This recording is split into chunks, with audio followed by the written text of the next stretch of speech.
என் உலக மக்களே, என் சகோதர சகோதரிகளே, வெறும் வயிறால காலையில் ஃபஜர் நமாஸ் தொழுகிட்டு பிறகு சோதனை மேல் சோதனை வருகிறதா உங்களுக்கு?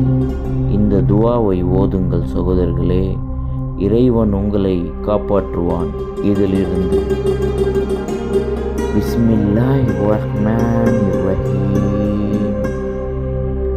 அல்லாஹும்ம அலிமுல் கிதாப், அல்லாஹும்ம அலிமுல் கிதாப், அல்லாஹும்ம அலிமுல் கிதாப், அல்லாஹும்ம அலிமுல் கிதாப், அல்லாஹும்ம அலிமுல்